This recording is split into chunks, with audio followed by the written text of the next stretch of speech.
Do this? Just a minute. Whose phone am I That's hearing? mine. That's Johnny. I'll be right back. Okay, I killed him. Joe?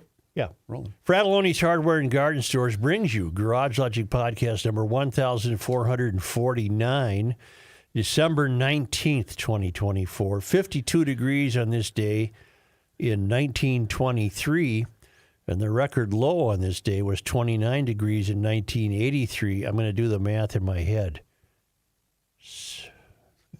60 years apart. There you go. 60 years apart, you had these weather anomalies. Isn't that interesting? But it means nothing. It means nothing.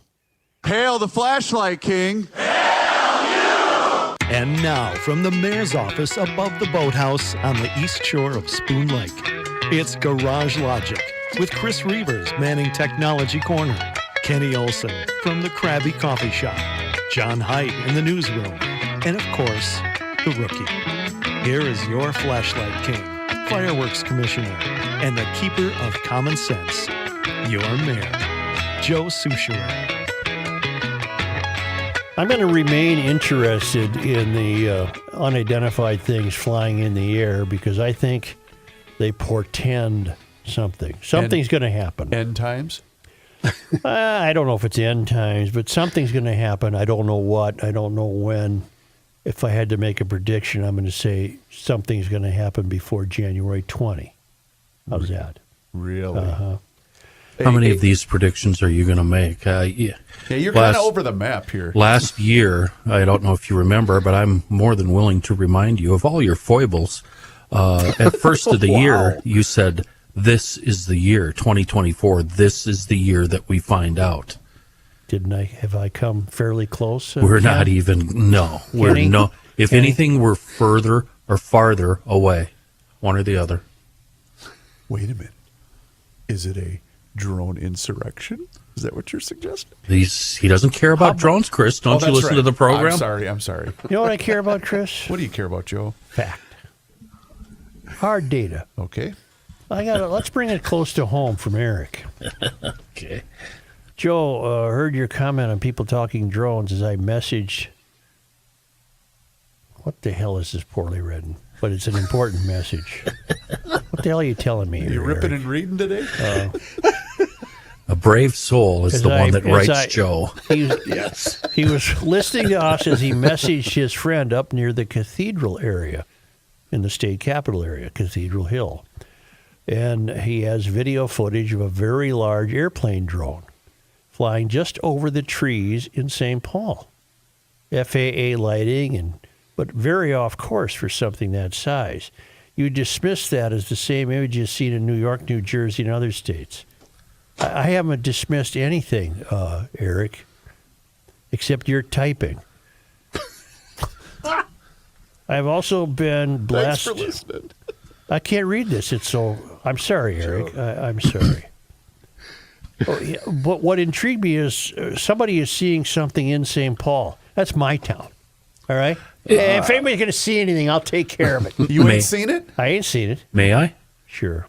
I think what he saw was a giant RC jet. I don't think they're the same as a drone.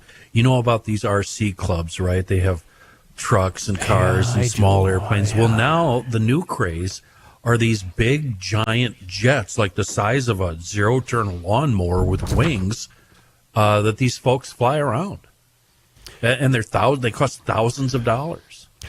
I am going on Twitter, and I in that magnifying glass, I put The search bar. Yeah. I put drones, New Jersey. Okay. All right, because I'm uninterested in cat birthdays and crap like that. So if you discount 50% of the stuff people are recording, that still leaves 50% scratching your head. And there were some doozies last night. Sure. I'm going to tell you about one of them. And as far as I know, it was real. It was the rotating sphere that it had no drone-like wings. It was not a drone. It was in New Jersey.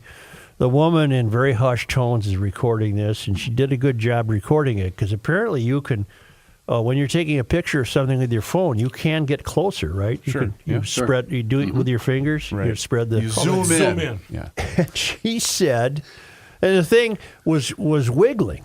It was wiggling, kind of doing a wiggle, wiggle, wiggle. Oh. and then it stopped, and it was perfectly still. And she began talking to it. And I'm not making this up. Wait a minute. I think I saw the video. And she said, "Do you believe in Jesus?" And the thing went nuts. It was wiggle, wiggle, wiggle, wiggle, wiggle. And started spinning. wiggle. Yeah, it was spinning around and going crazy, and then it stopped. Wiggle. That one was fake. The operator of the drone was standing right next to her. I guarantee you. Then it fell silent again and motionless. And then she said, "God is good." And the thing went wiggle, wiggle, wiggle again. Yeah. Went nuts, Yeah, that's a setup. Hey, buddy, So- how about us making us a deal? I like her a lot. How much wiggle room we got on the price? Wiggle room? I'll show you wiggle room. Wiggle, wiggle, whoa. Wiggle, wiggle, whoa. Wiggle, wiggle, ooh, wah, ooh. Wiggle, wiggle, wah. Wiggle, wiggle, woo. How's that? Huh? We got us a deal going. Wiggle, wiggle, whoa. Wiggle, I got to whoa. tell you a story Wiggle, about wiggle. that. Yes. Bowler, who's a funny-looking guy to begin with, right? Mark? Yeah, we're walking down the fairway, and all of a sudden he breaks into this wiggle, wiggle, woo, wiggle, Seriously? wiggle, wah, wiggle, wiggle, wiggle, and he's a funny-looking guy to begin with. Right. So this was funny. Right. It was funny. And you know funny. Funny how? He looks like a 35-gallon barrel with legs and arms. He is funny. And he looking. has an anti-hat head. He can't wear a hat. So It's if an he- upside-down bucket for a head. Yeah, he wears a hat. It just sits way on the It sits top on there. top on the peak. Yeah. Waiting to be blown away. And he's having the last laugh because he's listening to this in Florida. Yeah. What does he care? Yeah, Couldn't nice, care Mark. less. Dear Mayor, is that a seasonal disorder light we see on the YouTube podcast? If you would please talk about it sometime. I don't know what Doug is referring to. Is there a light that's, for example, right now on my chin, I'm seeing a light, but it's the light from this studio.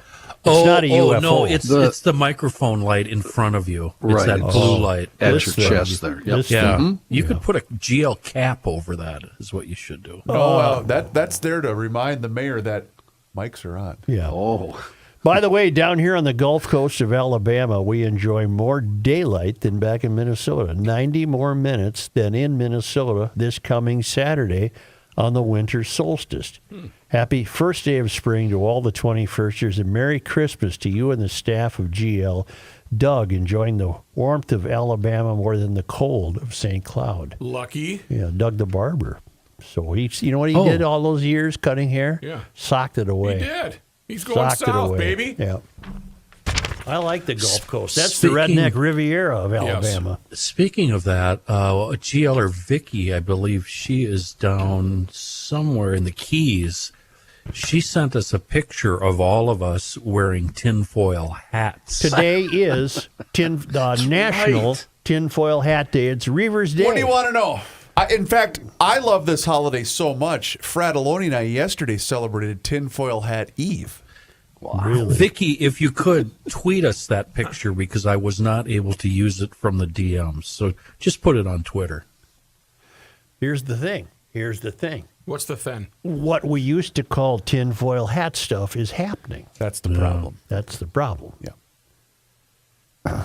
Last night at Air Base in England, the name escapes me, 10 fighter jets took off as quickly as possible, one after the other. And to the credit of the person videoing it, he said, for all I know, this is routine, Okay. that they take off like this. But he was pretty well convinced it was in response to them trying to chase something down. Got it. And was that a beautiful racket to listen to those 10 babies bet. take off, one right on their heels. Boom, boom, Oh, I boom, wish we boom, had a boom. sounder. I wonder what it sounded like. Just boom, boom, boom. Here, I want to talk to you about that before that ever gets played again. That should be edited down to just the sound that he makes, Okay. not Frankie. Okay. Bob Conley sent me something, and then I'll get back to the dreadful news of the day. weather article from 1899 from the Warren Sheaf in Marshall County. Where is it? Oh, we had hoped to see Christmas Eve this year without snow on the ground. See, back then, they would have treasured that because life would have been easier for them, right? But they, instead of being hysterical and trying to put solar panels on the roofs of the local schools, they were hoping to not have snow. We had hoped to see Christmas Eve this year without snow on the ground, but when we woke from our slumbers Saturday morning, there lay the expansive prairie decked out with a mantle of snow. The storm king of the north has brought us from the refreshing coolness of an Indian summer into the gloom of a northern winter. From New Salem, school has been closed in our district this week as some of the schoolers have the measles. And that's it. That's the note. That was what appeared in the Marshall Sheaf newspaper 125 years ago on December 21st. Isn't that beautiful? Very quaint. People could write better then. They were forced to. I mean, the average newspaper story in 1900 was much better written than it is today. I'm including myself. Okay. It's think of the demand and the skill required to read and write. They didn't have I don't know if you know this or not, but they didn't have computers and iPhones. Social media. They didn't have any of But that. is it also a product of just there's so many outlets now that it's being watered down? No, you're all wrong. They were bored. What else did they have to do? Seriously. I've got to get this tweet out, and I've got to get it out in the next 30 seconds before these other traffic account asswipes get it out. So I'm just throwing it out there. I don't care about punctuation, capitalization, phraseology. I got to get this video out, dum-dums. Oh, That's what it is. I was more accurately referring to the. I know what you were trying to say, but my way is better. I'm more accurately referring to the way people wrote. John, you all often notice it when you go into the archives. Yeah, the newspapers. And Kenny, they weren't writing well out of boredom. It may be. I think they were. No, maybe you're right, Kenny, in the modern era, and given your limited expertise on this. Limited education. Yeah. But back in 1900, I would add this, too. There was discipline in the schools, and you were expected to know this stuff. You were Wrapped over the knuckles. Expected Reading, to know your... writing, arithmetic. Thank you, Matt. Yeah. You Our were teachers expected- used to Thank punch you. us in the face. Mine did. You were expected to know cursive, and you were They don't supposed do to that read. anymore. What about the Dewey Decimal System? Sure, Matt. That's a library, isn't it? Yeah. But what we learned today is, like right now, the final of the three superintendent candidates for the head of the public schools had her final meeting last night, and I heard her a little snippet of her on the news, and it was all boilerplate. And I am very serious when I say, put their names in a hat and draw one. They're going to stay 5 years. They're going to move on to a bigger gig, and nothing will change. Not a thing will change because they are representatives of an industry that has fallen to such low expectations that not really much is ever expected of them. They can't, it's not within their purview to improve anything. So they could say, hey, I got them up to 40% literacy rate. Yeah. Instead of whatever it is Right. now. Which brings me back to that delightful little vignette about the snowfall down in Marshall County. That was well written because the people back then were expected. The achievement expectations were high. There is no achievement expectations for kids today. The greatest expectation the super has is that nobody dies on her watch. I'm not being facetious. The greatest expectation that she has in her industry, so when she goes to the conference that the taxpayer pays for, she can say, nobody got shot in my school this year. And that wasn't the case with who's the person that just left for Madison in your area? Joe Gothard. And he wasn't able to claim that. He might very well likely have been a crook, allegedly. He was fudging the way, allegedly, they were spending COVID money. Right. That didn't stop him for receiving the National Super of the Year Award. I don't understand that. Well, because it's an industry. It's part of the third rail. It has nothing to do with the kids. It has to do with how well they're doing in their industry, talking to each other. It's pathetic. That's effed up. Speaking of the third rail, we're witnessing great third rail theater right now in Washington, D.C. Jill Biden, apparently, this is... Doctor. I'm sorry, Dr. Jill Biden. Get it right. Yeah, well, and that's a school doctor, so that's really important. Right. She's super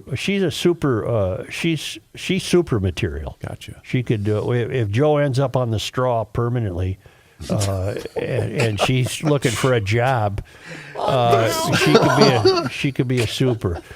I can say that, Joe, because I might very well be the same candidate when I get to your age.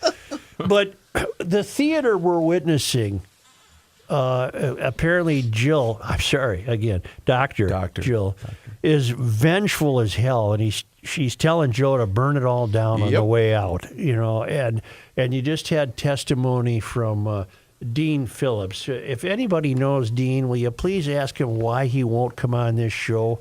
We've pulled out every stop. I'll send out another request. I'll tell you why. Why? He doesn't like us. I don't care. He's. I bet he does. Joe, I bet he does. He doesn't like us. Well, you don't know anything. Shut up. Go to the grain cart. I actually do. He's not coming on this show. Well, ever. I certainly would like to pick his brain because he seems like a reasonable fellow, and he gave a farewell speech, and he just says, look, this is legalized corruption here in Washington. Yeah. Democrats and Republicans just legalized corruption. And also he was he was the first guy to see that Biden was not going to be fit to run again. He jumped on the treadmill right away. To shake things up. He says, I depart this august institution with a combination of deep gratitude, a little bit of attitude, and a healthy dose of optimism, Phillips said. And to those who are pleased to see this affable but outspoken gadfly ride off into the sunset, I'm sorry to say that my mission to restore common sense and a home for the exhausted majority of center-right and center-left Americans is just beginning. See, I'd like to ask him what that means. Yeah. Right? He was representing the 3rd Congressional District for 3 terms, and to his credit, he's had enough. The hell with it. I think I can back Kenny up here, though. I went to the page on his political views. Yeah. I don't think there's one that matches Garage Logic's. No, not one. We had a history of ripping him before all this went down. Well, did I? Yeah. Well, so what? Well, I'm not fighting you on If this. he was man enough, what would he care what we said? We're nobody. Well, why would he care to come on then? Saying stuff like that isn't going to help us in the future. We have to. You know how sensitive these people are. You have to kiss their ass in order to get them here. Boy, is Walls ever sensitive. Oh, my Lord. He's the leader of the pack. Our friend Vanita Sakar hosts the morning radio show on The Old Neighbor, and Tim was on with her today. Oh, hard-hitting? Again? Well, by Vanita standards, it was really well done. I'm serious. I don't mean by Vanita standards. I mean, Vanita is so kind. Right. And so basically just a kind person that it's hard for her to be like us. We're just idiots. Yeah. But she even said, we can't have this fraud continuing, or words to that effect. And Walls sputtered. He couldn't even handle that coming from a gracious woman asking as kindly as possible. And he sputtered, and the first words out of his mouth were, well, it's just like in the private sector, people do wrong and they commit crime. This has nothing to do with the private sector, you moron. That's why he won't come. You're still welcome. Right. Yeah, right. He's kind of just patting down the dirt there. Approaching $600 million in fraud under your watch, Walls. It's $550 million. The key difference, Governor, is the fact that this is taxpayer money. In the private sector, that's not the case. Might we... John Hyde has raised an interesting point off air. It will enter the discussion. When we come back, let's talk about Bianca Vernig. Sure. Are you aware of that name? Bianca Vernig? Only because you mentioned it earlier. Well, that's right. I have the latest from EcoFun Motorsports up in Forest Lake / Columbus and in Burnsville. Tim has notified us that he's able to pick up a truckload of 2024, ready, Kenny? Yamaha generators at a crazy sale price to offer to GLers. They're going to arrive today. They have the most popular ultra quiet EF 2200 IS, regular price of $13.99, on sale for $7.99. Are you kidding? I'm not. And Wow. that's a 3-year Yamaha warranty, great for ice fishing or the camper. We have them at, staff eligible for this? yes. Okay. We have them as large as the EF 7200 watt with electric start, MSRP $29.99, on sale for $13.99. These are not Chinese knockoffs. Okay, these are the real This deal. is genuine Yamaha. I can vouch for the 2200 IS. I own one, and sometimes that thing sees 24 to 48 hours of continuous running. Is it And loud? It's amazing. It's as quiet as they can be. The engine RPMs adjust to the power output. So if you're just powering a few lights and whatnot, it's pretty quiet. I run an air conditioner on mine, Joe. That's how powerful I'm it looking is. at the page of these generators. They're just fantastic. This generator, if we lose power, I can at the very least keep my 4 freezers running with this thing. Well, here, they point out here on the EF 450, you run your AC and more. Yeah. Job sites, they're good for that. They're going to be good for when something happens. Something is going to Like happen. when the drones take us out. I don't say it's drones. Or the UAPs No, you're take not. out the power grid. You're going to be sophoric about it. I'm not saying it's drones. It's tinfoil hat day. No, get to but do I that That's one. true. I'm sorry. It is tinfoil. I hat. can vouch for it, GLers, if you're thinking about a small generator for the camper, the RV, or even in the garage. This unit is awesome. That's a steal. That is a good price. Honest That's to way God. less than what I paid 10 years ago This or is 5 years amazing. ago. Tim, set one aside for me. Reavers is making a road trip north. Holy mackerel. Well, it's eco-fun, and as long as you're there, have fun with the other stuff, the scooters and the motorcycles and the youth recreational equipment and the snowmobiles and the Hell plowing yeah. equipment and the helmets and the apparel. Oh, it's a fun store. It's EcoFun Motorsports in Forest Lake / Columbus. It's right on Highway 97, immediately west of 35. You can't miss it.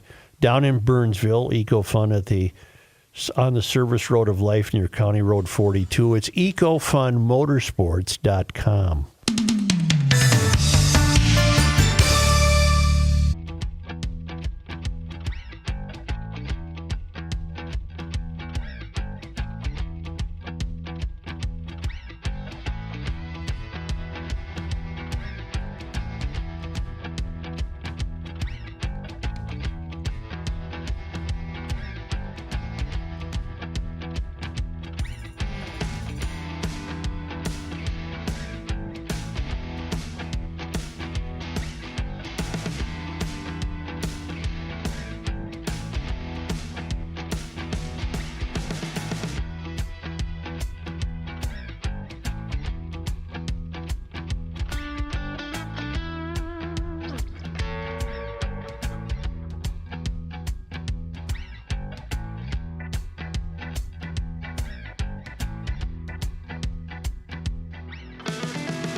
The Earth is not your mother. The Joe Souchere Show. Yeah, I'm almost ready. We're talking Yamaha generators off the air. What day is it? I know it's Tinfoil Hat Day, but it's also Positive Thursday. And Positive Thursday Tinfoil Hat Day brought to us by Schoonover Body Works and Auto Care there in Shoreview, 1060 County Road E. Happy Tinfoil Hat Positive Thursday, Mike. That's a lot. Hello, Kenny. I can't wait to hear the episode here and hear what you're talking about. Buy yourself a Yamaha generator. That's what we've talked about so far. Yeah, but EcoFund just laid in a truckload of Yamaha generators, and they're giving them away. Okay, Mike, you got an email, and I want you to address these two questions from a GLer. What does a guy do about preventing or managing rust? He's in Bemidji, a lot of salt there. He heard the stuff they even use on gravel roads to keep the dust down in the summer is also salt-based. Frequent car washes, under body wash, what else? Well, I think he's on to something there. It depends on how old his vehicle is, because there's the older vehicles, they had bad metal, bad construction, no sealing of seams. They were just bad. It didn't matter what brand you had. If you had a car or a truck, those things just rusted out. And things have changed since then, and I think they moved from like zinc to, I think they galvanized the metal now. So newer vehicles, we really don't see much rust anymore, unless somebody bangs it into a rock or gets hit or something like that, which causes the paint to crack. Then you'll have some rust on that area, but maintenance is important. Just like you maintain your engine and your wheels and your brakes and all that kind of stuff. The body needs to be maintained. So those things that he had mentioned earlier about keeping it clean, washing the underside, waxing it. Waxing it is more just to keep the elements off of it. Salt spray and that type of thing, just to protect the paint. So you just got to spend some time keeping your car clean. Such has an opinion about undercoating. Do you not, Joe? I don't have a modern opinion. When I buy one of my old MGs or Triumph, I will only buy one that has not been undercoated. And the reason for that? Because because the engine bay is ugly. Period. Oh, okay. Yeah. It doesn't have to do with hidden rust or anything like that. No. The undercoating piece of it is that could be it could look really good, because some do not look good. But in your situation, Joe, on a vehicle, I think that you are taken care of, and it's only brought out on special occasions. Yeah, it's never going to encounter rust.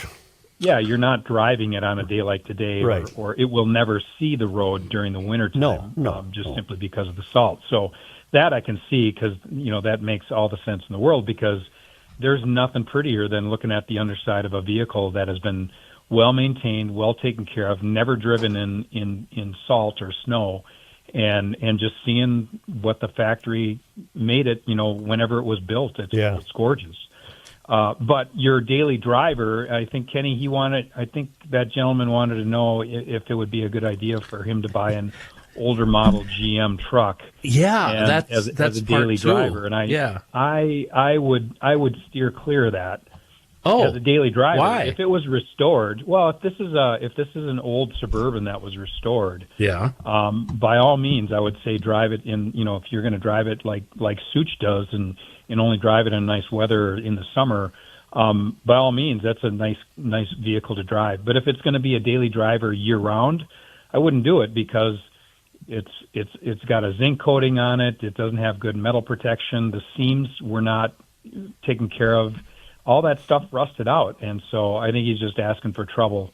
Unless he's got a garage where he can wash it every single day when he gets it in, and that's just too much work. Yeah.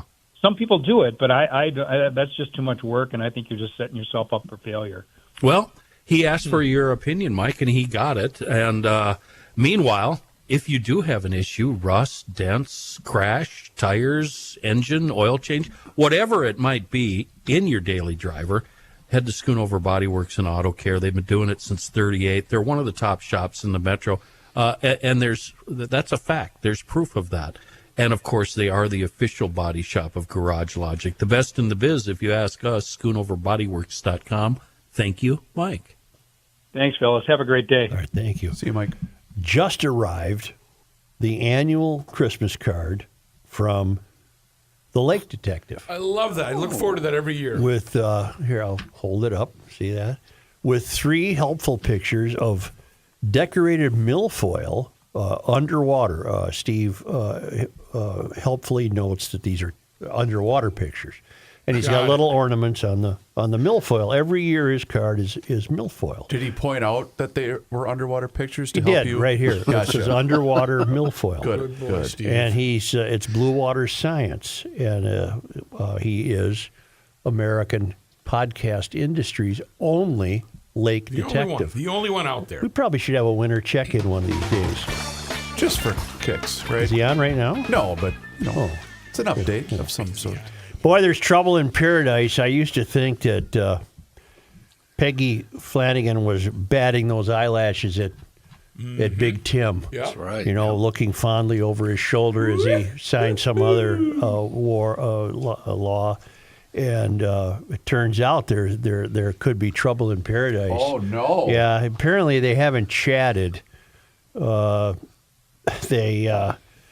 guess Timmy was not pleased that in his absence, it almost sounds as though Peggy was plotting to take over the throne. Oh, was she setting up shop? Was she redecorating the office? Well, she was, measuring for curtains. Okay. And, I don't know if she literally was, but they haven't communicated in quite some time, and they're not meeting privately. Very interesting. Oh, it really is. It's a rift. stupid. You know what it is? It's a rift. A rift. And again, this is more third-rail theater because who gives a bleep if these two morons talk to each other? But it's third-rail theater, and the first public indication that something was amiss came just 3 days after the election. Right away?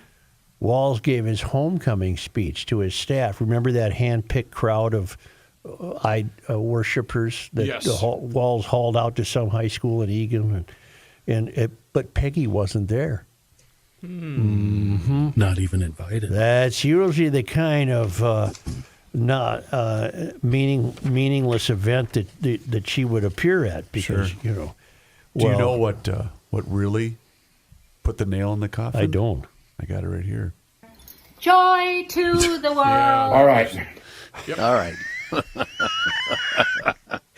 Well, it's funny you mentioned that, or it's funny you played that, because instead of Peggy at Tim's Worship Me, I'm Home celebration, you had Gwen. What the official call it? Right. Got it. Gwen Walz introduced the governor with a short speech, which they were all grateful for. Turn the page. And that's a task that routinely falls to Flanagan for official government events. And the Worship Me Return Home press conference was an official government event, but no Peggy. Now, he denies this. I think Vanita asked him about this, too. And he said, oh, no, we're fine. We're just trying to figure out how we can best operate. And Minnesota. And grow the government. Yes. That's what we need, Tim. Just grow it a little bigger. Just great. So we don't know if Peggy was eyeing the big office or not. She got a little taste, some human blood. Maybe she was hoping that he would win, and then she would automatically assume the big chair, right? She was not at the pre-Thanksgiving turkey event at the Capitol. No, I That know. would be one you'd I wanna be know. at. Nor was she at the 90-minute media reception with cookies and punch. She missed the cookies and punch at the governor's current East Cliff residence where he's mooching because he doesn't own a home. That's too plebeian to own a home if you're a communist Well, remember, Chinese he thought that would agent. it would be endearing to the voters. Flanagan and her family have attended both events in previous years. Okay. Right? Multiple members of the governor's staff have declined to talk about the tension. But the public engagement has been the talk of the Capitol. Yeah, I'm looking at it right now. Their public events, including a solo food shelf visit, have not been promoted via standalone media advisories since early November. After Walz's national loss, something shifted. Well, that's... May I? You may. I don't think we can blame Peggy for any of this. Peggy's been, shoveling coal the best she can while he was gone. Are we blaming Gwen? No, I think it's the governor who realized that most of the country hates him, and he's having a hard time dealing with that. Yeah. And I think this is probably affecting all of his relationships, as it should. He doesn't know who to trust. He's kind of like the final.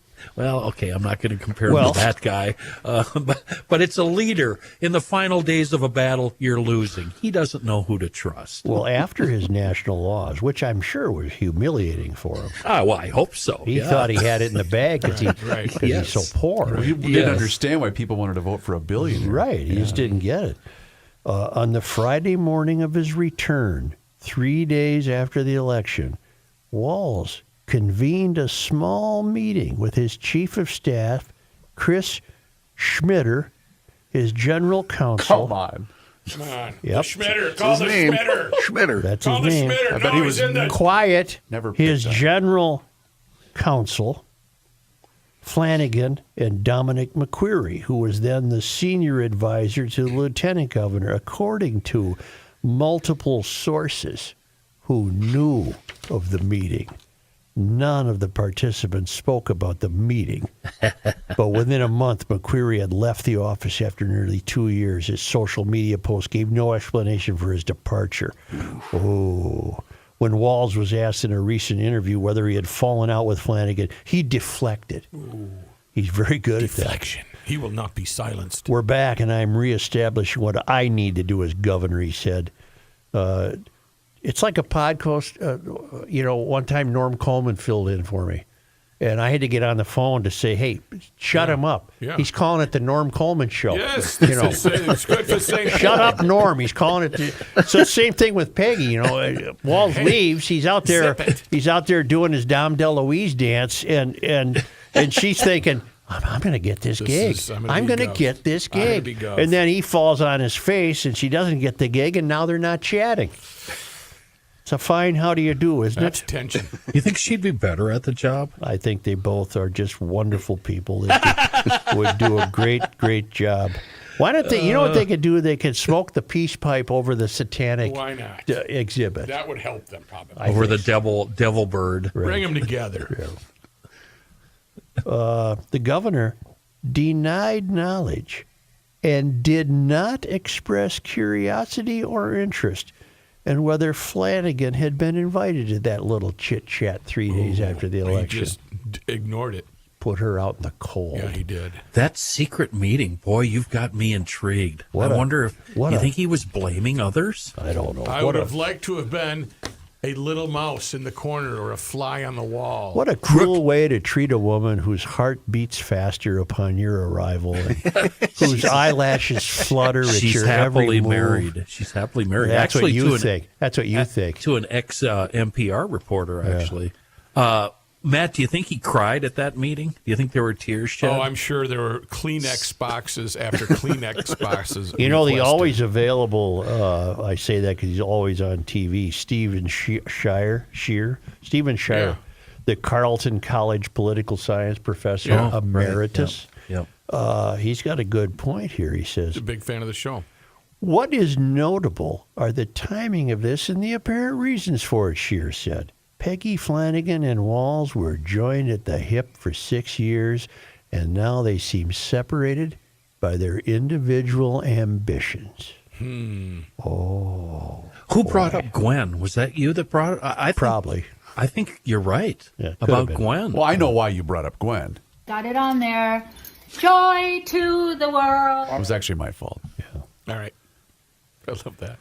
When they were on the campaign trail, they probably spent more time together than they've ever spent together. Yeah.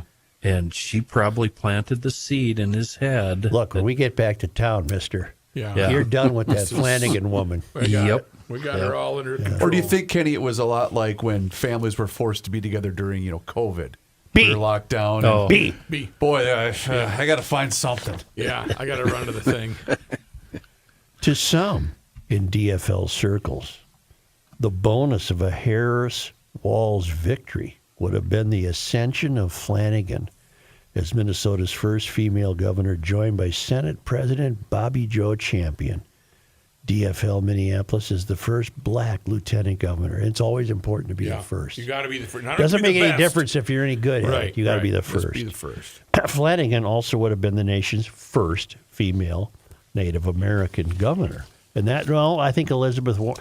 What's Elizabeth Warren? She's a senator.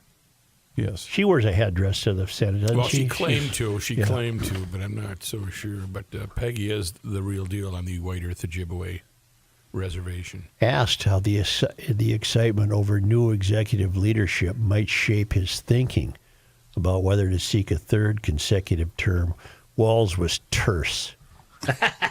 Terse. We could always have a primary, he said. Honest to God, if that Joe. loser runs again, honest to God. Joe, you know how, like, when we've been watching Motor Trend, the rescue show, or Vice Grip Garage, we start using his phrases? Yeah. Do you think Peggy has been listening to GL, and when he walked in, she said, "Hey, dummy, what's up?" Hey, dum-dum. And Walz definitely would not appreciate that. Well, wait a minute. I think you just nailed it. Yeah. Why he won't come on. He doesn't want to lose. Right. Well, the word is out. The word is out.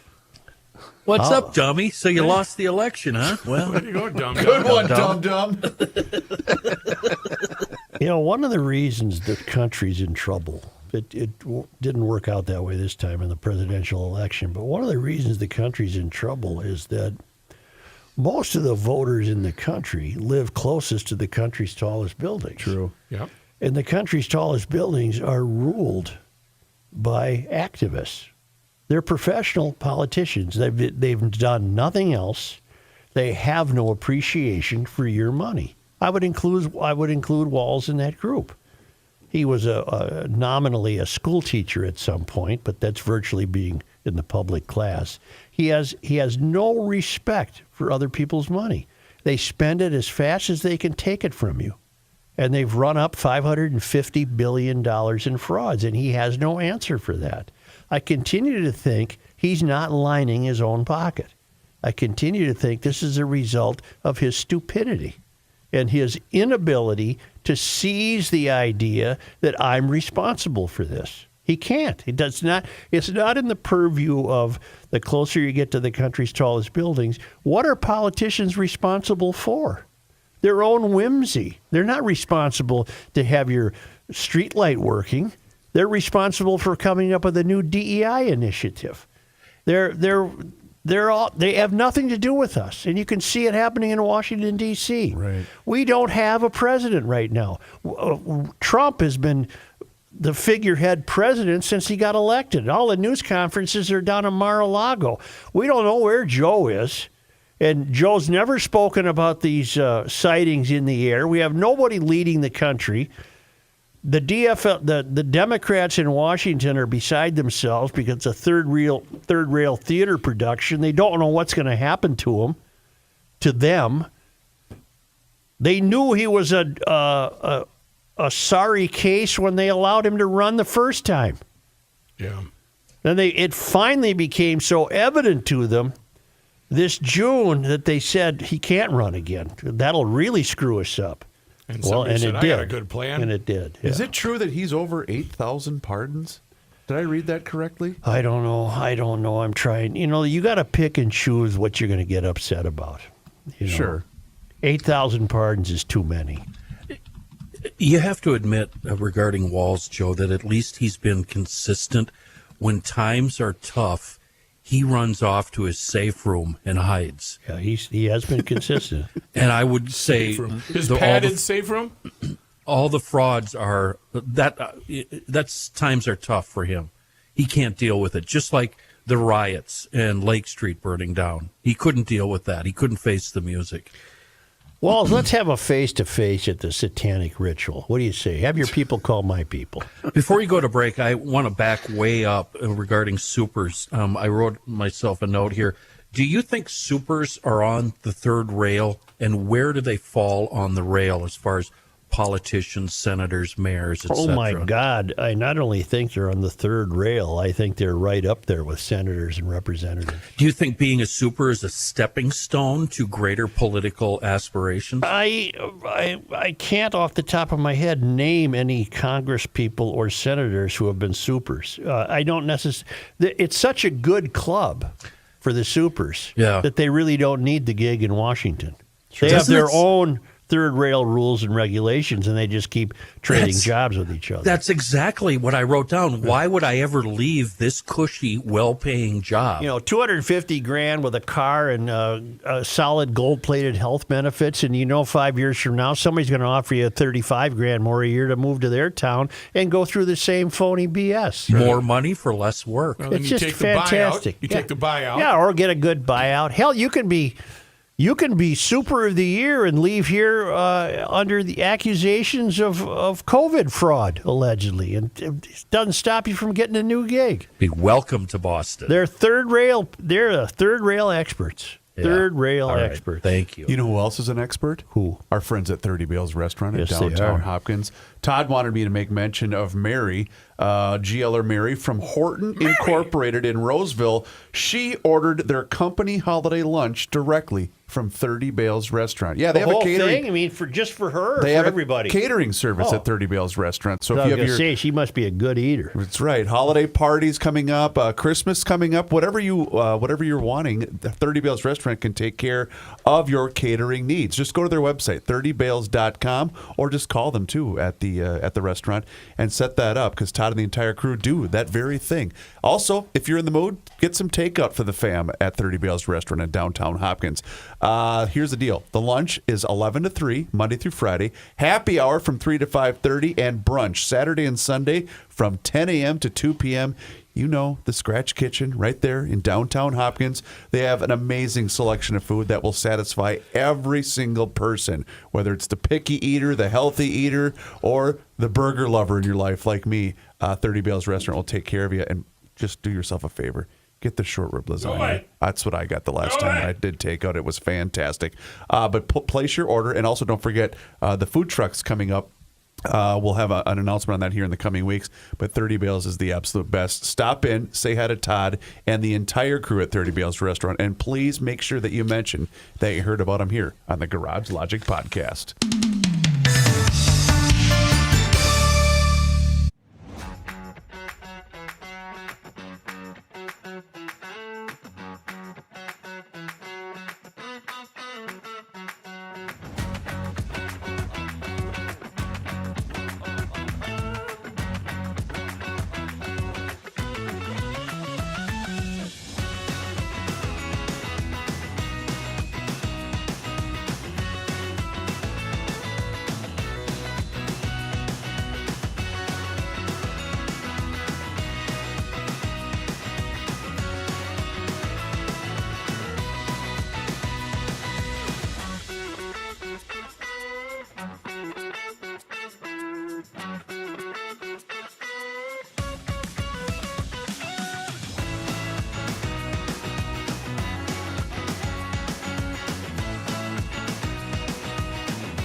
It's the end of the world as we know it, and he feels fine.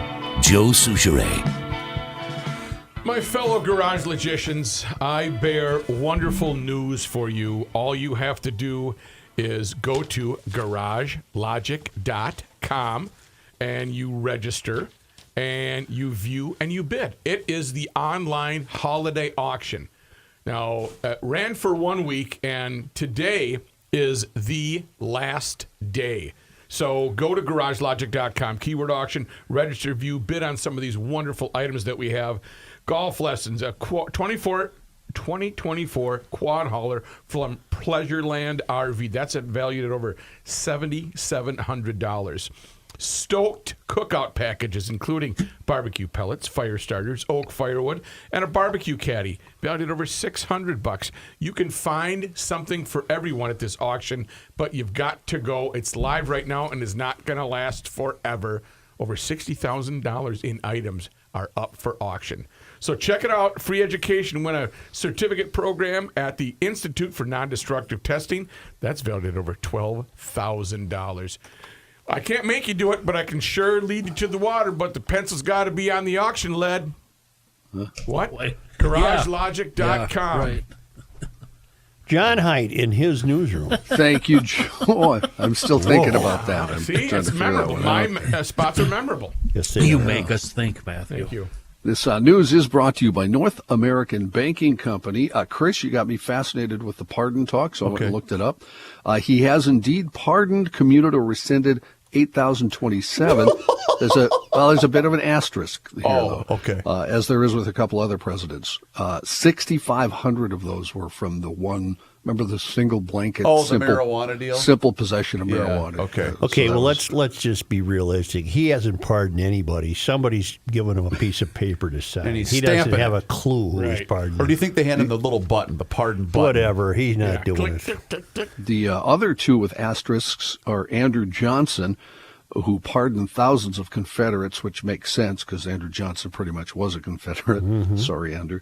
And Jimmy Carter pardoned over 200,000 draft evaders, remember? Mm-hmm. So there's three presidents with But Carter knew what he was doing. Oh, yes. Because they have to officially document all of those, right, Johnny? Mm-hmm. Yeah. Yeah. Yes. Okay, into the news here. Starting next year, Minnesotans will need a license to buy or sell scrap metal copper. To get a license, which will cost you $250, a person must apply to the commissioner of the Minnesota Department of Commerce.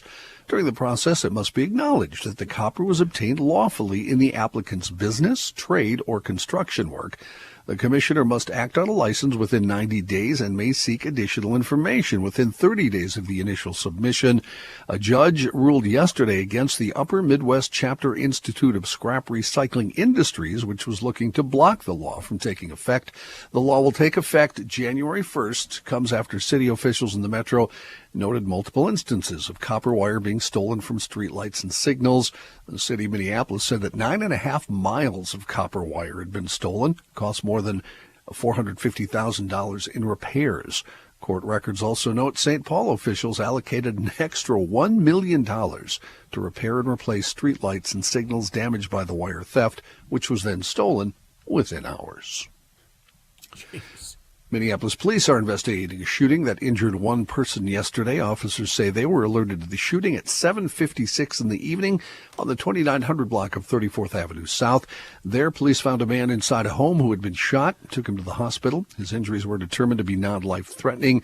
An investigation into the shooting, according to police, found the hospitalized man was inside a residence when someone he knew approached the building and began firing shots, hitting him. At this time, no arrest has been made. Star Tribune reporting a driver taking a road test midday yesterday at the Chaska License Center sent the SUV front end first into the building while trying to park. So I'm taking they didn't pass the test. They failed. Yes. Oh, okay. The driver mistook the gas pedal for the brake and hit two other vehicles before hitting the building, according to police. No one was injured, luckily, police said, and that includes the employee who luckily took the day off, was not at the desk on the other side of the damaged wall at the center on Pine Street. Police confirmed the driver indeed did fail the test. He'll have to try again another time. Yes, Chris? I've done a number of business dealings at the Chaska License Center. It is directly across the street from the police station. Really? So this poor SOB probably had 6 squads staring Was at him. this a young person? Well, police did not identify the driver, and in fact, if you see pictures of this, they blotted out the license plate of the vehicle. I see. That was posted on social media. They did note it was somewhat humorous, but then they also used it to remind people unexpected turn of events highlight the importance of treating the privilege to drive with care. According to their social media post, police added, vehicles are powerful machines that come with significant responsibility, and we ask that every driver, whether seasoned or still learning, gives driving the diligence and respect it deserves. Wow. I told you guys the semi-rollover story, right, that happened down in Burnsville about 10 years ago. No. Semi tipped over on the loop from northbound 35W to southbound Highway 13. Can you picture that one, Joe? Yeah. Mm-hmm. Well, it turns out the driver was a student driver and the teacher riding shotgun. Oh, boy. Wow. Yeah. Hey, speaking of license centers, did you guys know this? I asked Joe, I think it was even yesterday, about renewing tabs. Where's the closest place to renew tabs? Do you know they do kiosks for those now? I did not know. I went to the Cub Foods in Bloomington. Yeah, I've seen those. Put in I had my thing. Oh. You scan it. How did the insurance part go? You just have to have your insurance card. You just have to have your policy number. So all you do is type your number in? I did 2 different vehicles. I was in and out in about 8 minutes. Can we go back to doing our insurance scams that I was doing as a kid? No, Kenny, you can't. Okay, good. That's good to hear. When you really weren't covered, but you just told them you were? I just gave them any old number. Yeah. 1, 2, 3, 4, 5. Okay, thank you, Mr. Olson. John Haidt in the newsroom. Well, thank you, Joe, very much. Also in the Star Tribune, Chris Reimenschneider, a nice piece on the death of a fella involved in the Twin Cities music scene for decades. Bob Slim Dunlap has died. He had built Slim. Yeah, Slim had built up enough goodwill and an impressive enough song catalog to influence lots of Twin Cities musicians and spark his old band, the Replacements reunion, praised by everyone from Bruce Springsteen to Lucinda Williams in recent years. The guitarist and singer-songwriter died at home Wednesday after enduring years of incapacitation and countless hospital stays. He was 73. His cause of death was related to a severe stroke he suffered in February 2012, which left him bedridden with very limited speech. His family sent out a note that read, Bob passed at home today at 12:48 p.m. We played him his Live at the Turf Club Thank You Dancers CD, and he left us shortly after listening to his version of Hillbilly Heaven. I thought he died years ago. Great song. I didn't know he was still alive. One of the most genteel, wonderful human beings you could ever meet. I was lucky enough to get to know him after the Replacements and when he had his own band. And seriously, one of the greatest guys ever. Yeah. And something really weird happened. Yesterday, we were talking about, and it might have been off the air for the council, we were talking about the Jayhawks and Gary Loris and how Gary was visiting us at the state fair. And Chris kept interrupting with, can I get you a water? Can I rub your feet? Can I clean your belly button? As I was trying to talk to Gary about our mutual friend, Slim. And then I got home and found out an hour later that Slim had just passed. Yeah. It was a weird day yesterday. It was a, yesterday. That's one of those, what do you call them? Bader Meinhofs? Bader Meinhof. It was so weird. Actually, it's not a Bader Meinhof because a Bader Meinhof has to be the exposure to the same thing twice, but you've never heard of it previously. Unknown. You are correct. Anyway, Slim was one of the greatest Americans to ever live. Such a great guy. Everybody, I have a million music friends on Facebook, and every one of them knew him. And just said he was, Yep. And he would, even if he didn't know you, we were in Austin, Texas, at South by Southwest. Slim and the band was playing. And he treated every single person that came up to him like they were a friend. It was amazing to watch him. It was so cool. He took, by the way, we should probably mention, he took Bob Stinson's place when Stinson was fired in the Replacements. His first album was Don't Tell a Soul, which is, it's a killer album. My favorite Replacements album. A weird story about that is Bob Stinson taught Slim some of the licks. They actually got together. And that had to be weird. Yeah, but that's how cool Slim was. Do you know how he got the name Slim? I didn't know this till I read the story. He was skinny. I bet he was slim. Well, his name was Bob, and because they already had Bob Stinson had been in the band, Paul Westerberg didn't want to call him Bob. So because he was skinny, he started calling him Slim, and that name stuck. Apparently. Dang, I was right. So, there you go. Anyway, he was 73 years old. Very tasty licks. Just very really, tasty really guitarist. great guitar player. Yeah. Yeah, and perfect for that last album, which Oh, Joe and yeah. I both just Yeah. said we loved. Why don't we take a break here and have some more news after this?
The Earth is not your mother.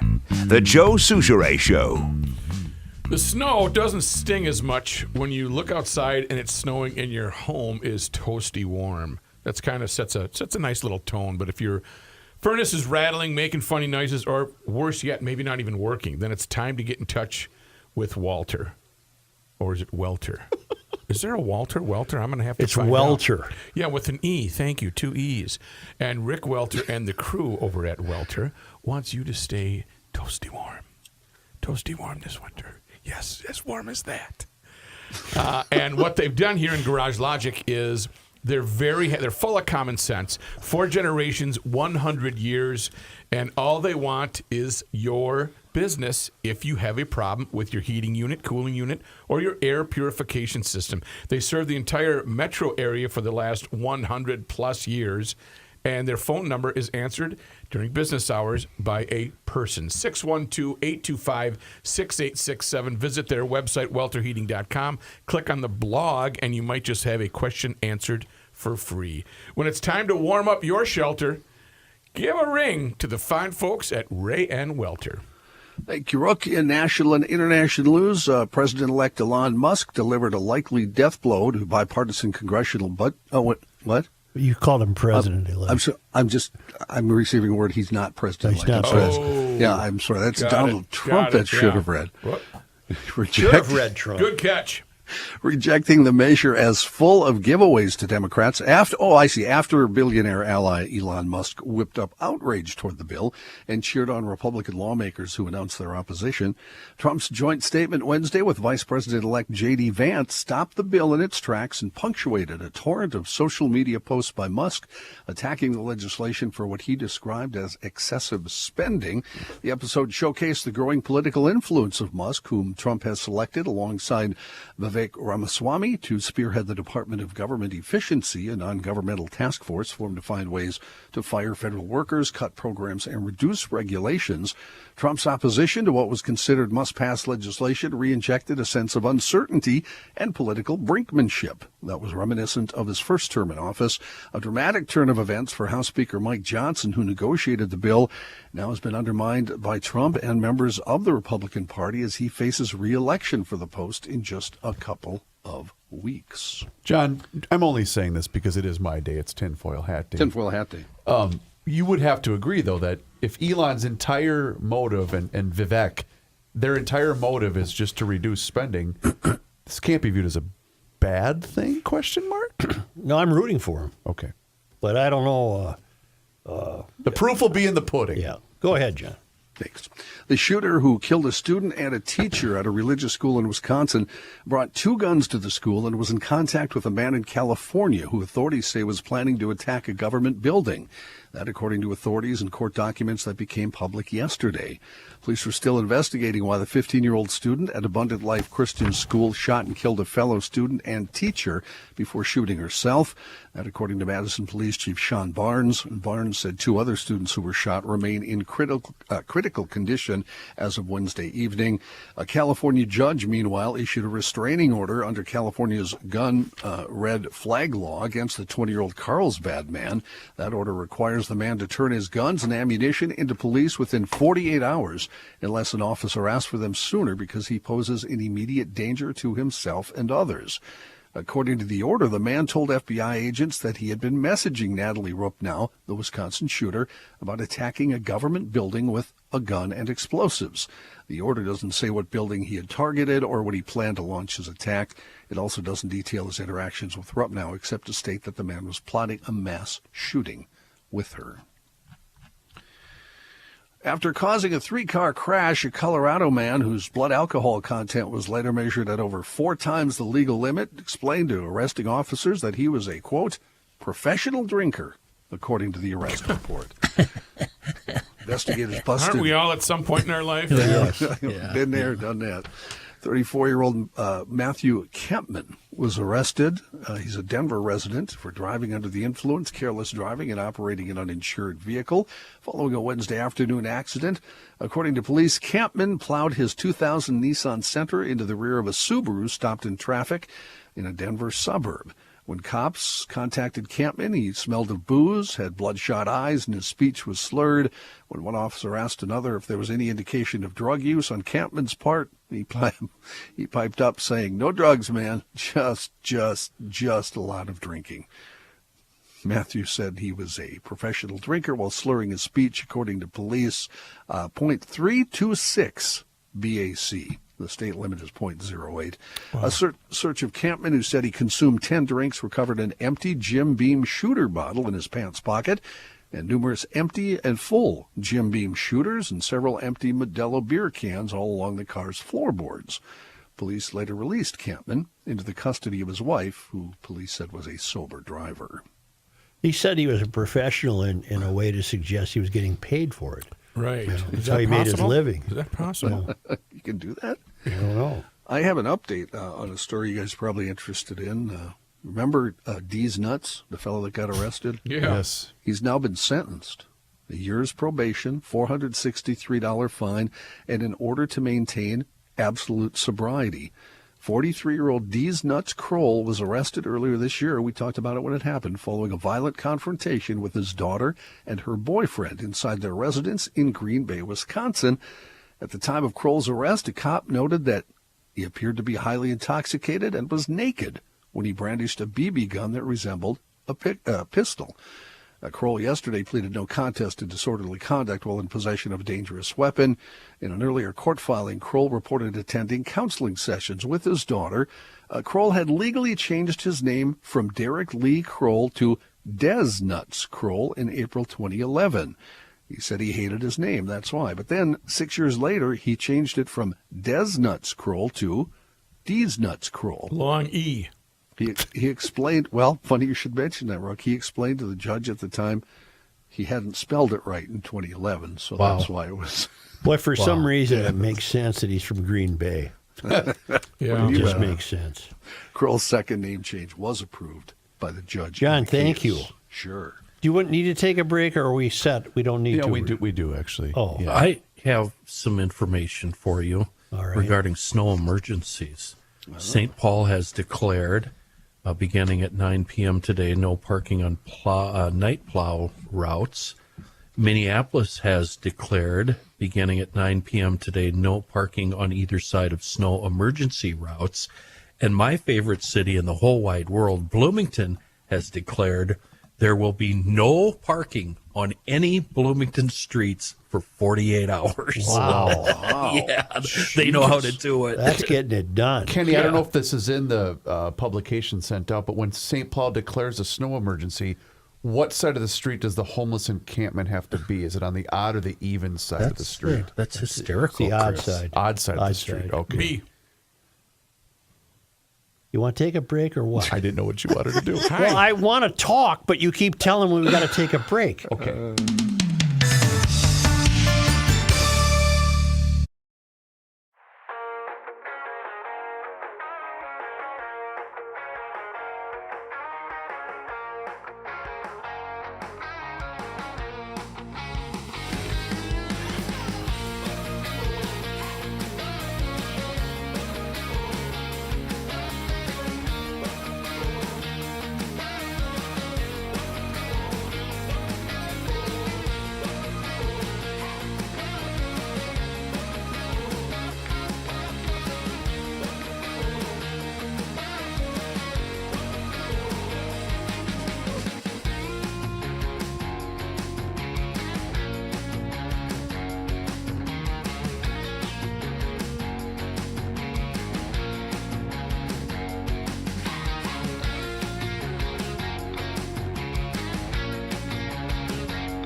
When it snows like this.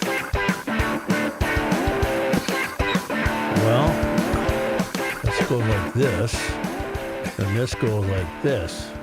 Here's a man who spends hours in hardware stores, sifting through the nuts and bolts of life. Joe Souchere. Two deep thoughts have occurred to me.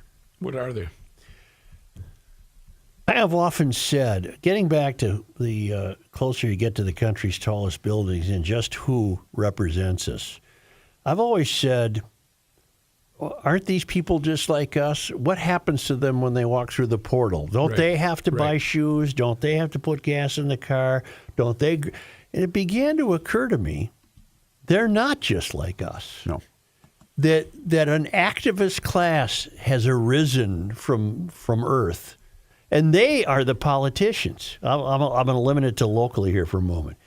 They're the city council people and the mayors. They don't live lives like us. Now the mayors might. Each mayor in town happens to have a kid or two or more. But these city council people, I bet the majority of them don't own a home. I bet many of them don't own a car. Okay. I bet many of them have never worked in the private sector. And because they've chosen this as their career path, and they are professionals at this, they are not like us. They're not running kids to a soccer game. They're not going to the kids' school play. They're not looking for a parking space. They're hipsters in a way. They just don't do anything except this. Right. Okay, that's point one. I have nowhere else to go with that except they're not like us. Point two. This is the second point. Do you think that if this UFO stuff continues, the whirling orbs and the unknown drones, do you think it will become political? In other words, this country's so divided. Will it end up being that only conservatives believe it's happening and liberals won't, or vice versa. Only liberals think it's happening and conservatives don't. We're divided on everything else in the world. Everything possible has divided this country. So far, I've not yet detected any trend. There has been a little bit. How is it playing? How is it playing? Just on social media, you'll see. Well, which side is which? I think both sides are being blamed. Well, then it hasn't started. It's not divided. I think you just hit a ray of hope on Positive Thursday. This could bring us together. Well, what have I told you? When you get that big craft hovering over the earth and the guy gets out with the loudspeaker, that's going to bring you together. That's a step closer. It is. Only it's not a loudspeaker. You just hear it in your head without them actually saying anything. But all seriousness here, will this become? Will it? If this continues longer, will one side or the other scoff at the sightings in New Jersey and say you're all? I don't know which side is which, because so far it hasn't become political. To a certain extent, though, Joe, it has, because remember the clip we played, Trump saying that the military does know, they just refuse to tell us. Wouldn't you consider that political in nature? That's what it'll take to make it political, right? It'll be people laughing at Trump and people supporting Trump. It's hard to do either with what Biden has said. Right. If Trump becomes a believer in the sense that, look, we want answers, yes, then the political divide will play out and the left will poo-poo it. Okay, since we're speculating and fantasizing here. On tinfoil hat day. It is tinfoil hat day. That's right. If Trump finds out what it is and it is top secret engineering being tested, will he keep it a secret and lie to the people, or will he tell the truth? Can he be trusted with top secret info? Boy, there's two ways to answer that. Yes and no. The Trump we all know is he can't wait to blab about what it is. He'd tell you in a heartbeat. But if they can somehow, go reverse psychology on him and tell him, look, you can't see any of this. This only you know this. I know if how they to make do him, that. if they make him think that you're the only one who knows it and you can't tell anybody, then he won't tell anybody. I know how you do that. All of his investments will fail. Mar-a-Lago, all the hotels, everything. You'll lose everything if you tell. Yeah, he might go for that, but I think if you appeal to his ego, you're better off. Look, Don, we can tell you, sir, because you're the president. I would agree with that. Yeah, but you can't tell anybody. He'd eat that up.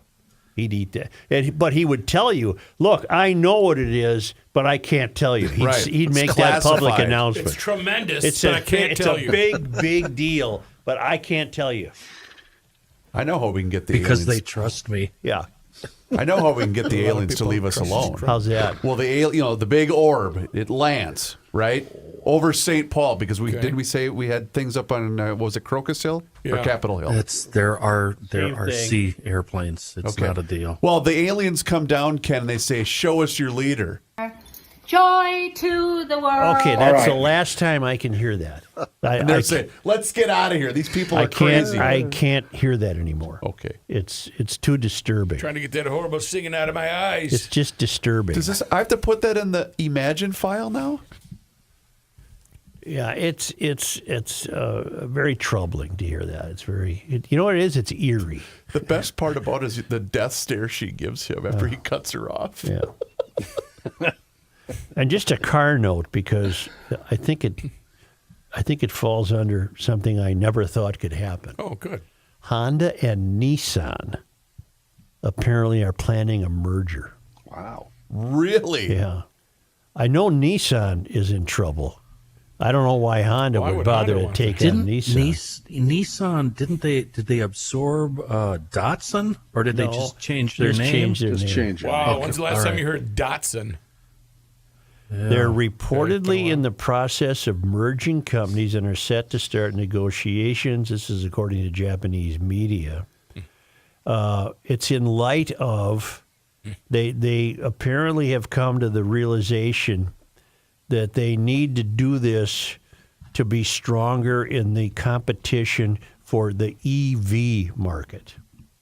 I personally think the EV market will not flourish despite California. I just don't think it will flourish. I just don't think it makes sense. It might someday, but I don't think it makes sense today. No. I mean, I watch Landman. You watch Landman, you ain't driving an EV. Okay, got it. You're saying no. I went to the Christmas market this weekend and last weekend in downtown St. Paul. And I parked right by Union Depot in a car charging thing, thinking that my Ford is an eco whatever, so they might think it's electric. I did get tagged because if you're not actively charging, you will be tagged. Mm-hmm. In November, Nissan cut its global workforce. We had mulled wine. In November, Nissan cut its global workforce by 9,000, massive layoffs, reduced its global production capacity by 20%. The company said it was facing a severe situation and laid out a plan to achieve healthy growth, but that must include merging with Honda. Honda is very healthy. Yeah. But maybe Honda is enamored enough with Nissan technology that they'd like to get their hands on, because they all have their own technology. But I never thought that'd be like Ford and Chevy merging, wasn't it?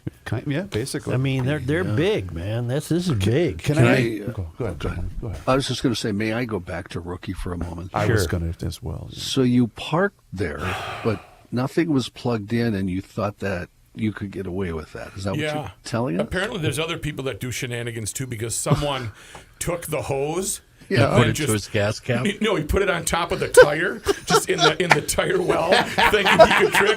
They got tagged as well. They got tagged as well. Joe, even more frightening, at least for me, closer to home, there used to be 250 or more snowmobile brands on the market in the 70s. Right. That was when it was bursting out. We're down to 2. Oof. What? Skidoo, Polaris. Arctic Cat has closed the doors. Yeah. And so will Yamaha. Yamaha already has ceased production in the States. What about Yamaha? Does that mean this is a collector's item? Yes. Yamaha has already pulled the plug, and Arctic Cat was making those snowmobiles for Yamaha. Oh, really? Yep. Was Polaris Edgar Hatin?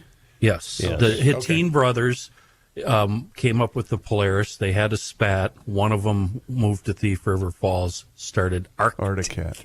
Yeah. Wow. So the brothers started both brands here in Minnesota.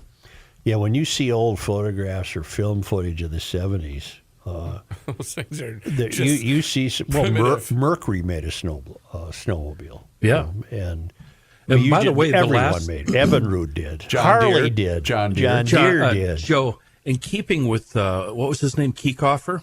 Yeah. The last snowmobile that Mercury made, I think it was 74 and 5, were the best snowmobiles out there in 74 and 75. They were in every race, and they won every single race in the amateur leagues. Right before they changed up the gas. The Snow Twisters. Isn't vintage snowmobiling still a thing? Oh, absolutely. Yeah. Why are they all dying out? Is it climate change? Yeah. The things cost $30,000. Yeah, they're really expensive. And they weigh as much as a car. Yeah. And people would rather take their family and sit on the ice in their $60,000 fish house. Or they'd rather take the $30,000 and go to Costa Rica. Right. Or, they've got side-by-sides and four-wheelers. And I didn't get the chance to ask the question about the Christmas market. It was very healthy, too, by the way. Joe, can you give, Honda, it was very healthy. Can you give the rest of the show and the audience your reaction had Matthew yesterday said, Joe, would you please join me at in taking in the Christmas market? Well, first of all, no, I would not. Okay. I mean, Germany was represented. Poland was represented. I've been to Christmas markets. I've hunted. If you think I'm going to the ding market at the Union Depot, I invented. Yeah. I've been to real markets. I saw Santa Claus. That's right. Yeah, and his reindeer. Ronnie, the red one. That's Rudolph. Ronnie. I don't know. Why do you ask me for? I wanted to talk about Bianca Vernig today, but we're going to tomorrow. right. You ever had mulled wine? I did, man. Oh, probably in Germany. Yeah, I did. Yeah, I bet. Yeah. Yeah, at the Christmas market that was authentic. Were there sandwiches, Governor? Yes, little tiny ones with cucumbers. You were transformed. I was transformed into Germany in downtown St. Paul on Sunday morning. Then we went up by the tree lot and had some beignets. It's a Vietnamese delicacy, kind of like what was it when they would walk around Vietnam and they would offer that delicacy? I don't know. Balut. Yeah, little baby birds. Oh, you'd see pink elephants for days. You know. Did you have one? I had a whole bunch. Yeah. It was 2 for $1. BOGO, so I did that 3 times. Yeah. Half a dozen. Was there liquor in the bird? I don't know. Well, you said you were I didn't ask. I just tried it. No, but I know. But you said you were out of commission for 3 days. I saw pink elephants for 3 days. That's what I meant, pink elephants. I don't know if that's out of commission. I was not a commissioned officer. I was a I didn't enlistee, mean. you know. Yeah. A Navy Bud SEAL. Not one of those Marines. What's the strangest item you ever used in defense of yourself? I would say, people have talked about the polar bear femur. Yeah. But I think that's underrated. Yeah. If you go to Africa, overrated, you mean? If you go to Africa and you grab the skull of one of those warthogs, people will. No, there's no warthogs. You mean they will run a from walrus? You meant? No, a warthog. Like in the Disney show. Yeah, Mufasa, the Lion King. The Lion King. Yeah. Yeah, there's this King Mufasa and his Scar, his brother. There's the crown is not all in sync. See? What? So Scar offs Mufasa, and then this little kid, Ponimba, I don't know what his name was. What was Simba. in the sink? The good part. The undefeated part. Yes, always undefeated. Only, Governor. Yeah, let's get going. I got to get back to the airport. You have to shovel the. You have to shovel the runways today. Are you plowing runways, Governor? No, but one of our listeners to the show is on that crew, and Yeah. we have an invite to go sit with him when they do it. Oh, get out of that'd be here. cool. I talked to He's him got yes. Yeah, at an event. He has to send me his name because I lost his name. Yeah. But when I you don't want to be out there if a plane's coming in. No, when you watch those guys, it is a beautiful concert of moving snow. Right. And I would hate to be the new guy because you can't screw up. You have to. Everyone has to work want, in unison. Will they Yeah. do they allow ride-alongs? I want to do a You ride-along. have to get a just saying. special. You got to get a badge and stuff like that. But if you I pass don't- the test, you're good. Well, I don't Only- have to. There's not like a drug test or a background no, test you can or smoke hooch. FBI or anything. You can smoke hooch right there. Okay, good.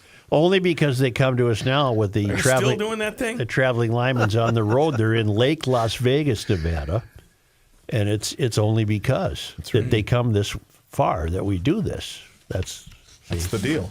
It's only on this day December 19th. in 1836, Maria Louise Sanford was born in Saybrook, Connecticut.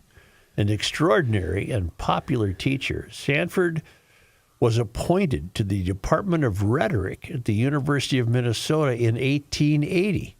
After her retirement in 1909, she remained active, speaking on educational and patriotic topics. She died in 1920. A statue of her, sculpted by Evelyn Raymond, represents the state in Statuary Hall in Washington, D.C. Can I ask you a question? Uh-huh.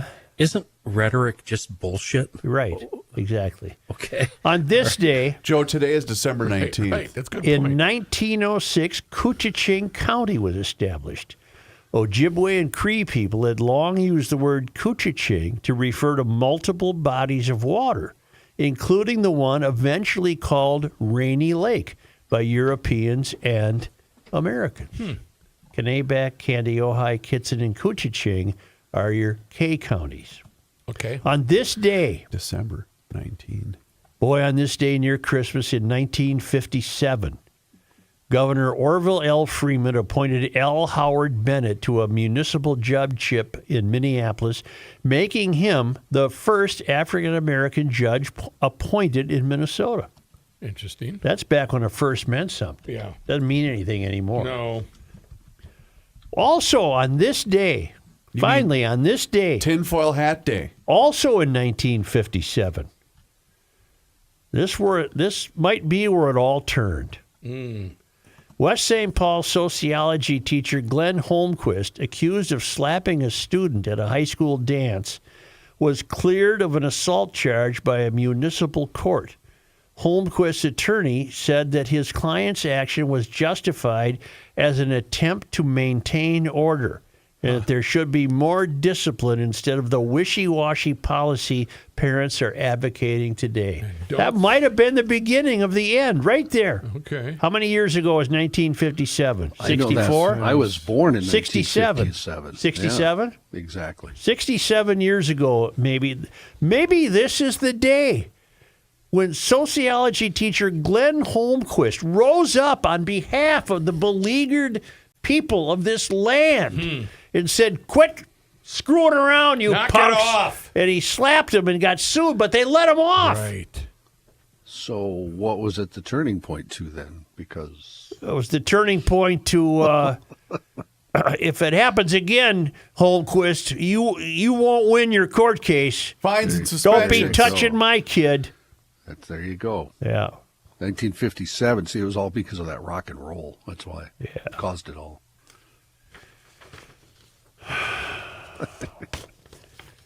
Thank you, GLers. Don't forget, it's the final day. It's the final countdown for the holiday online auction. Go to GarageLogic.com. You can see it right there. Yeah, thousands of dollars of items up for bids. We've got vacations, holiday packages. It's all there for you. You got to go to GarageLogic.com because the bidding ends today, and find out more. Also, don't forget to subscribe to the Garage Logic YouTube channel. Yeah, Garage Logic's on YouTube, and you can watch the show each and every single day. And thanks to all of you that are interacting with the show live on the YouTube channel.